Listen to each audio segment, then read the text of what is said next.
Nietzsche and Christianity are the two great value systems of our civilization. They have come to dominate. They've dominated in every aspect, and their influence is felt in every aspect of our society and our culture. And so, because of that, I think that it's incredibly important to study both traditions and to find a way to work them together, if at all possible. And that's the purpose of this video here today, is to try to work them together a little bit, see how they fit, see if they mesh well, and see one way in which these two traditions, these two great traditions, can be looked at as a whole. One way that a person could combine them is through Christian nationalism, right? That is the goal of Christian nationalists like Nick Fuentes. They explicitly are interested in creating a Nietzschean Christianity in the sense of using Christianity as a facade to establish a Nietzschean religion or a Nietzschean state religion, essentially. I don't agree with that. And I don't think that that's the only way that one can combine the two traditions. I think that they can be and clearly are ripe for combining in a variety of different ways. So I'm going to talk about some of that in a moment, and I want to start out with by saying that Nietzsche was very religious. He was very Christian in his youth, and he was very studious of the Bible. He knew the Bible very well, and he saw Jesus as his great rival because, of course, he didn't agree with Christianity, and he felt that he was trying to create a religion, or not necessarily a religion, but a philosophy that would overtake Christianity, that would be going beyond Christianity. But to me, he really, his philosophy really expounded a love of Christianity, even though maybe he wasn't fully conscious of that. But I think that it really expounded a deep, deep love and real deep understanding in many different ways of Christianity. And I'll talk about why I believe that is the case. I want to start by reading some quotes from Nietzsche to talk about how his philosophy was one of uh, giving away, that is, giving oneself away to something greater. And that greater thing, which I'll mention in a moment, of course, was the Overman, the Superman, the Ubermensch that he wrote about as being the thing which humans need to aspire to, and which human beings, normal mortal human beings, are merely a bridge between animal and the Overman. He who has a why to live can bear almost any how. That which does not kill us makes us stronger. To live is to suffer.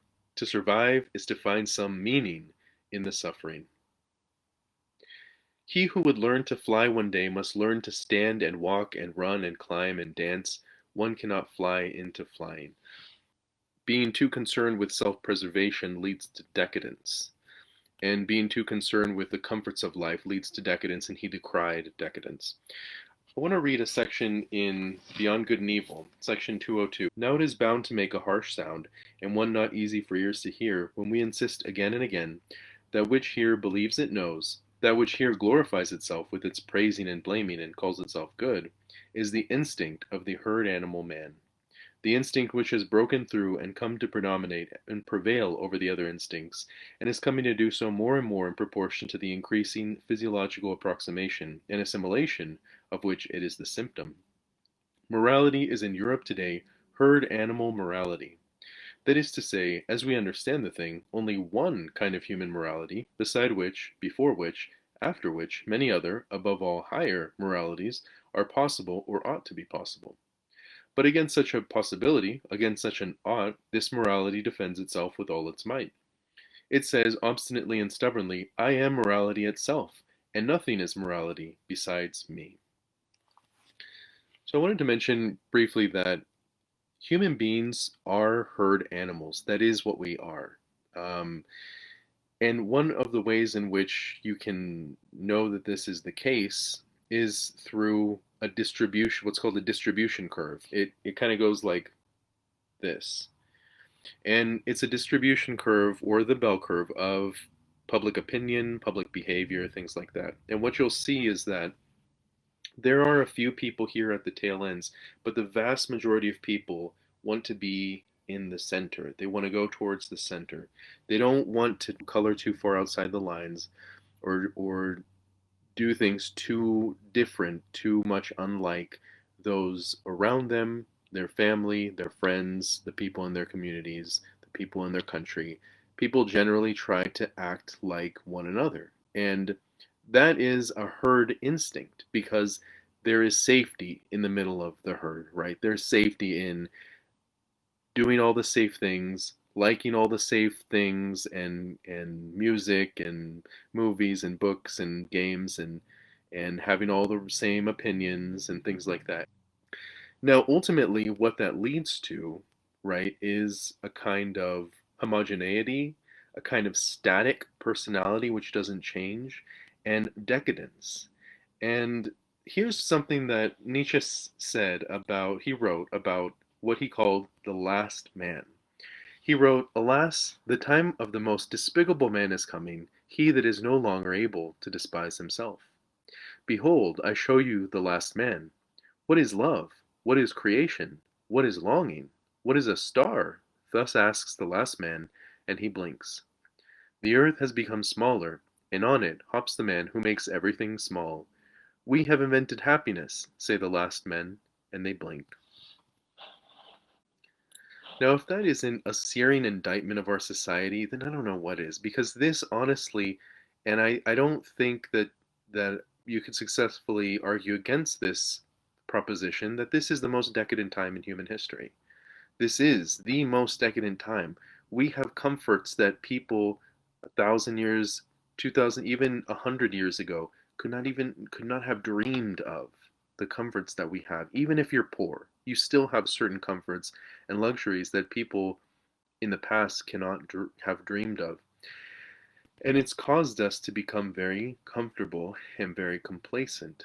And that is something that Nietzsche would have been screaming at the top of his lungs about. He would have been decrying this turn of events that we've become so decadent and so comfortable.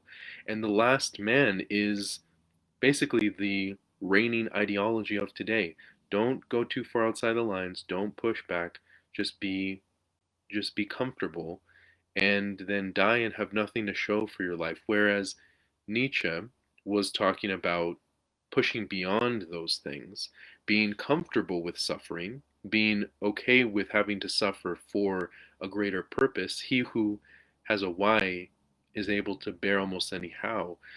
So that was his ideology. And of course, he was going towards this idea of what he called the overman, the superman, as the savior, right, of humankind, being humans being a rope stretched between animal and the overman. Here's a quote that has to do with sacrifice in order to um, be worthy of bringing about this overman and also about the overman. This is from Thus Spoke Zarathustra, his probably his greatest book that he wrote. It says here, "I love him whose soul is deep even in the wounding, and may perish through a small matter. Thus he goes willingly over the bridge. I love him whose soul is so overfull that he forgets himself, and all things are in him. Thus all things become his downgoing. I love him who is of a free spirit and a free heart. Thus is his head only the bowels of his heart. His heart, however, causes his downgoing. I love all who are like heavy drops falling one by one out of the dark cloud that lowers over men. They herald the coming of the lightning, and perish as heralds. Lo, I am a herald of the lightning, and a heavy drop out of the cloud. The lightning, however, is the overman." Now, it's my feeling that the overman that Nietzsche talked about was Jesus, was actually Jesus Christ. In the beginning was the Word, and people have taken the Word to mean Jesus or Jesus Christ, or the cosmic Christ. In the beginning was the Word, and the Word was with God, and the Word was God. He was with God in the beginning. Through him all things were made. Without him nothing was made that has been made. In him was life, and that life was the light of all mankind. The light shines in the darkness, and the darkness has not overcome it. Now, Jesus was the Spirit become flesh, was God in the flesh, right, according to mainstream Christian tradition. Or or he was a God, right, in the flesh. So to me, Nietzsche was just preaching about hoping that something would come about that has already come about, which was Jesus Christ, who was a philosopher, poet, saint, martyr, spiritual genius, who essentially, through his sacrifice, through his death, completely changed the course of human history. And it is the case that there is no greater person in our history, in the history of humankind. There is no more celebrated, more revered, more loved, more worshipped, more followed person than Jesus. And the thing about Jesus' message was that his message was transformative in the sense that it has allowed people and has promoted in a similar way to Nietzsche has promoted those special people who were going to take the message seriously and were going to be prepared to sacrifice everything, sacrifice their life even, for the benefit of furthering the message. There's a verse where Jesus says that I've cast fire upon the earth, and how I wish that it were kindled. And in the Gnostic gospel, the Gnostic text, the Gospel of Thomas, he says, how I have cast fire upon the earth, and look, I am tending over it until it blazes up. The love of Jesus was the love that he showed and that he taught in his message and that he ultimately lived and gave his life for was like a fire on the earth. And it has seriously changed thousands and thousands of people's lives. But much like Nietzsche, he was interested in those few people who were going to really live the message. And something that James Baldwin says, he was a famous writer, a famous gay writer, and he said that the world is held together, really, it is held together by the love of a very few people. That is Christian, that is the Christian message right there. We are in a very interesting time.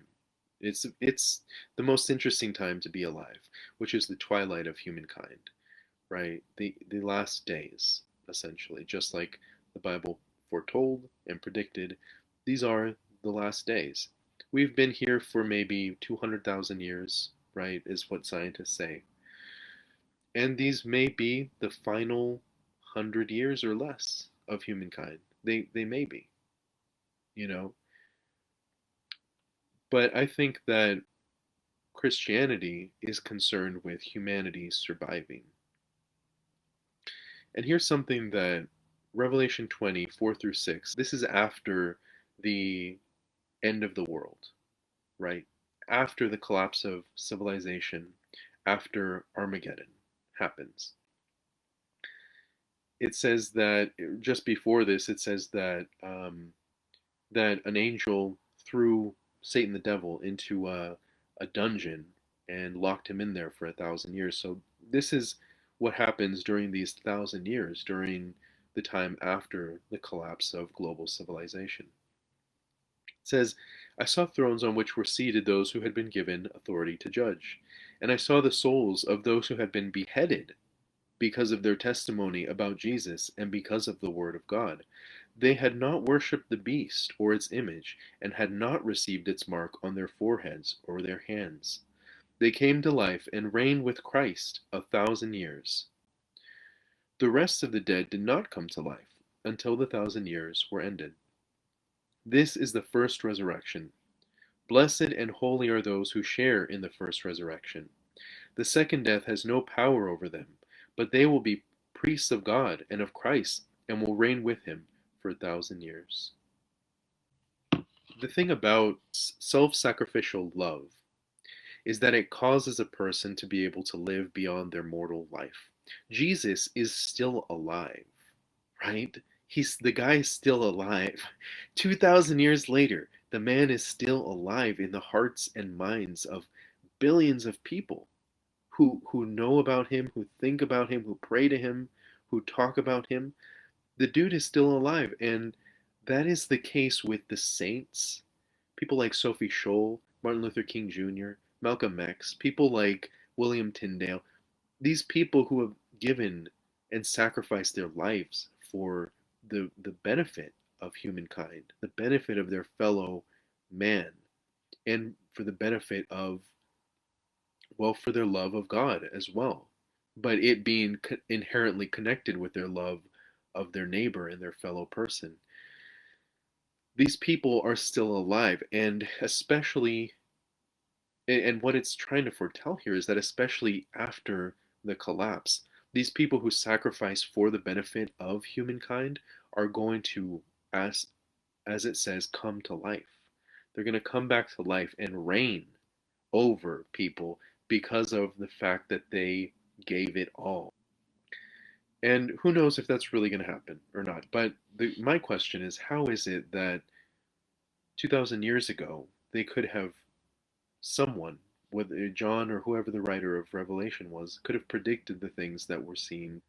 It is very interesting that these two traditions are kind of coming to a head right now. And another way that Nietzsche and his philosophy is being played out is, of course, in the race to build a super intelligence which can replace humanity, which is the goal, the game that Silicon Valley is involved in currently. Now, will God allow that to happen? I don't know. But I do believe that according to the Christian message, he genuinely loved people and he loved humanity and he loved that Jesus was there and he cast a fire on the earth that was going to blaze up at the end of time. And I think we are at the end of time now. Um, so in any case, the last thing that I want to read here is in Matthew 5:11 to 13, and then I'll end this. This has to do with people who were going to follow Jesus and his message, even despite persecution and suffering and death and martyrdom and torture and all these things. It says here, "Blessed are those who are persecuted because of righteousness, for theirs is the kingdom of heaven. Blessed are you when people insult you, persecute you, and falsely say all kinds of evil against you because of me. Rejoice and be glad, because great is your reward in heaven. For in the same way they persecuted the prophets who were before you." And then a little further on, he says, "You are the salt of the earth, but if the salt loses its saltiness, how can it be made salty again? It is no longer good for anything except to be thrown out and trampled underfoot.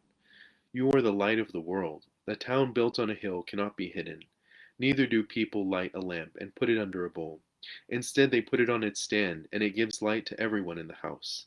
In the same way, let your light shine before others, that they may see your good deeds and glorify your Father in heaven." So that is the Christian message. Not being afraid of what could happen, speaking the truth, telling the truth, and giving birth, as Nietzsche wrote, to a dancing star, tending the fire, and letting whatever happen happen. And if a person has to be martyred, then we will be resurrected in the 1,000 years, and we will come back to life in that first resurrection, and we will continue to live, in the hearts and minds of others.